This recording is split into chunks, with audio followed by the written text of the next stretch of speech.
An Essay on Criticism by Alexander Pope. Summary, explanation, analysis. Hello and welcome to the discourse. Alexander Pope's An Essay on Criticism is a landmark work of neoclassical literature, written in heroic couplets that exemplify the precision and wit characteristic of 18th century poetry. Composed when Pope was just 21, the poem serves as both a defense of classical literary principles and a guide for critics and writers. Structured as a didactic essay in verse, it reflects the Enlightenment's emphasis on reason, balance, and adherence to nature as the ultimate standard of art. Pope draws heavily on the ideas of ancient critics like Horace and Aristotle and neoclassical thinkers such as Nicolas Boileau to outline the virtues and vices of literary judgment. The poem is written in heroic couplets, pairs of rhymed iambic pentameter lines, a form Pope mastered to convey clarity, rhythm, and epigrammatic brilliance. The tight structure mirrors the poem's advocacy for discipline in art, while its aphoristic lines, for example, to err is human, to forgive divine, have become enduring maxims. Pope's style balances formal elegance with conversational ease, blending satire, instruction, and poetic flourish. The work's didactic tone aligns with Horace's Ars Poetica, offering practical advice while demonstrating the very artistry it praises. Pope wrote during the Augustan Age, a period marked by revival of classical ideals and a focus on intellectual rigor in literature. The early 18th century saw heated debates about the role of criticism, with some critics favoring rigid rules and others embracing subjective taste. Pope mediates these extremes, arguing that true criticism requires both knowledge and innate sensibility. The poem also subtly addresses contemporary literary rivalries. Pope critiques pedants and hacks who judge without understanding, a likely jab at the pretentious critics of his time. The essay is divided into three main sections, each exploring different facets of criticism and poetry. Part 1, The Nature of Criticism and the Critic's Role, lines 1 to 200. Pope opens by lamenting the decline of thoughtful criticism, blaming amateurism and arrogance. He stresses that critics must cultivate humility and discernment, as a little learning is a dangerous thing. True judgment, he argues, derives from harmony between rules and nature, the latter being the universal ideal that art should imitate. The problem of bad criticism. Pope begins by lamenting the prevalence of poor critics, asserting that it is hard to say if greater want of skill appear in writing or in judging ill. He argues that bad criticism is more damaging than bad writing because it misleads public taste. He famously states, "'Tis with our judgments as our watches none go just alike, yet each believes his own," highlighting the subjective and often misguided nature of judgment. The need for self-knowledge. A key theme in part 1 is the importance of self-knowledge for a critic. Pope advises critics to be sure yourself and your own reach to know, urging them to understand their own limitations and talents before presuming to judge others' work. He cautions against those who, lacking true genius in writing, turn to criticism out of envy or spite. Nature as the guiding principle. Pope emphasizes that both poets and critics should first follow nature. For Pope, nature signifies a universal, unchanging, and divinely ordered truth that underpins all good art. It represents fundamental principles of reason, order, and beauty. True art, therefore, imitates or reflects this inherent nature. The role of rules and the ancients. While acknowledging the existence of rules in poetry, Pope asserts that these rules were of old discovered, not devised. They are not arbitrary inventions, but rather observations of the timeless principles found in nature, particularly as exemplified by the great ancient Greek and Roman writers like Homer, Virgil, Aristotle, and Horace. He urges critics to study these ancients, as to copy nature is to copy them. Beyond rules, nameless graces. Pope also acknowledges that not all artistic beauty can be taught or explained by rules. There are nameless graces which no methods teach and which a master hand alone can reach. These are moments of brilliance or inspired artistry that transcend conventional rules but still ultimately serve the overall purpose and meaning of the work. Part 1 sets the stage by diagnosing the problem of flawed criticism, establishing self-awareness and adherence to nature as crucial for the critic and advocating for a deep understanding of classical principles as a foundation for good judgment, while also allowing for exceptional creative license. Part 2. The Common Pitfalls of Criticism, lines 201 to 559. Here, Pope outlines principles of good writing, emphasizing the need for unity, proportion, and adherence to classical models. He warns against excessive ornamentation. Words are like leaves, and where they most abound, much fruit of sense beneath is rarely found, and praises the sound sense of ancient poets like Virgil. The section also satirizes flawed critics from those who focus on minor flaws to others swayed by personal bias. He shifts from outlining the principles of good criticism to dissecting the common errors that lead critics astray. Having established nature and classical wisdom as the foundations of true judgment in Part 1, Pope now exposes the intellectual and moral failings that distort critical evaluation. Pride and superficiality. Pope begins by warning against critics who are swayed by pride and superficiality. He condemns those who judge based on a work's novelty, its author's fame, or simply out of a desire to appear clever. Such critics often mistake a part for the whole, focusing on minor flaws while overlooking the overall beauty and design of a piece. He criticizes those who possess a little learning, which he famously declares is a dangerous thing, drink deep or taste not the Pierian spring. This half-hearted engagement with knowledge leads to arrogance and ill-informed judgments. The tyranny of fashion and sectarianism.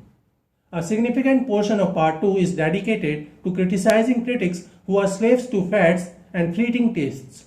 Pope laments the sickly appetite for novelty, where critics praise anything new, regardless of its merit, simply because it's fashionable.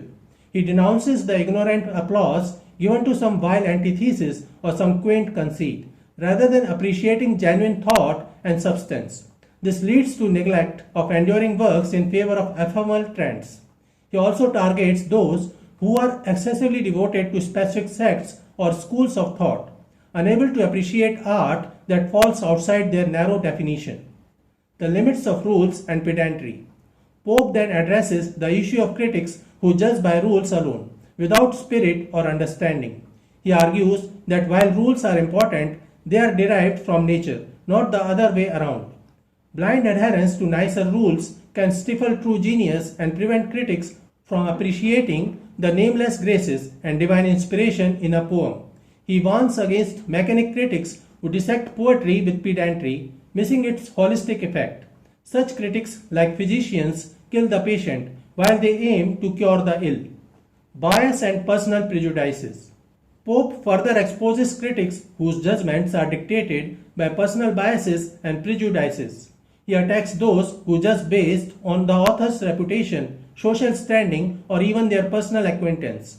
The fop critic judges based on superficial appearances and fashionable opinions, while the old and supernaturalized critic clings to outdated tastes, unable to appreciate new expressions of truth.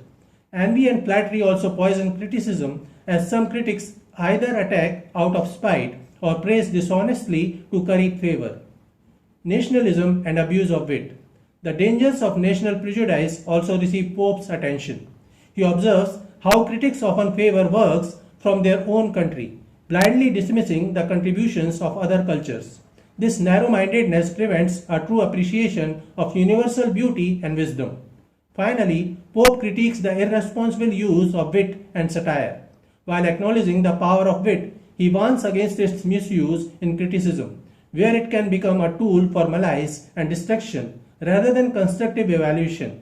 He advises critics to use their wit wisely, not to wound a brother, but to illuminate truth. Part 2 serves as a thorough indictment of critical vices. Pope's vivid imagery and biting wit expose the dangers of pride, trend-chasing, pedantry, bias, and malice. By cataloging these failures, he reinforces his central argument. Good criticism demands humility, broad-mindedness, and a deep reverence for nature and tradition. Only through such integrity can critics fulfill their true purpose, guiding art and audience toward enduring excellence. Part 3. The Ideal Critic and Conclusion. Lines 560 to 744.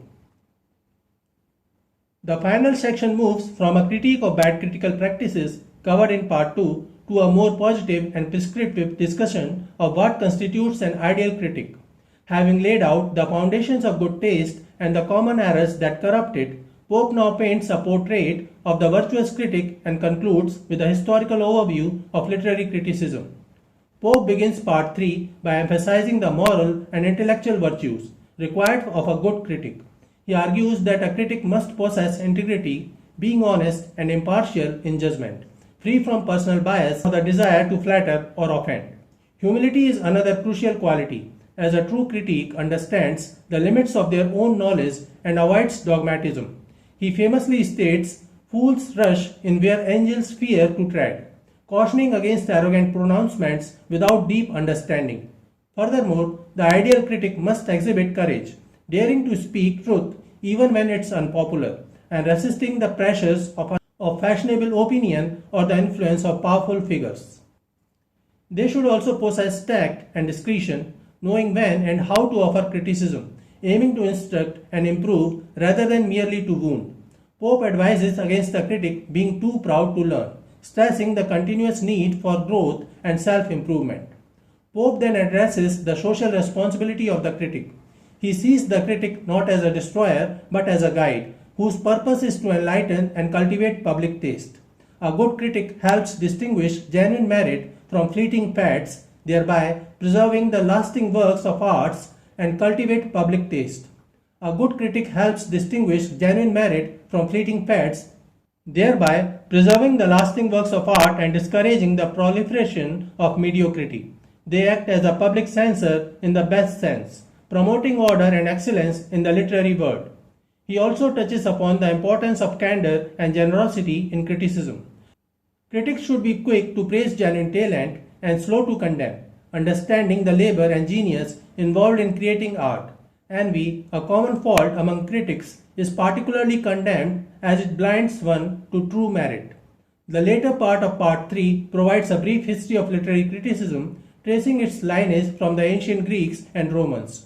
Pope holds up figures like Aristotle, Horace, Dionysius, Quintilian, and Longinus as paragons of critical insight, whose principles were derived from nature itself. He praises their timeless wisdom and urges modern critics to emulate their rigorous yet sensitive approach. Pope acknowledges that after the decline of the Roman Empire, a darkness fell upon learning and criticism. However, he celebrates the revival of classical learning during the Renaissance, particularly crediting figures like Erasmus for bringing light back to scholarship. He also gives special mention to French critics of his time, such as Boileau, for their adherence to classical principles and their role in upholding good taste.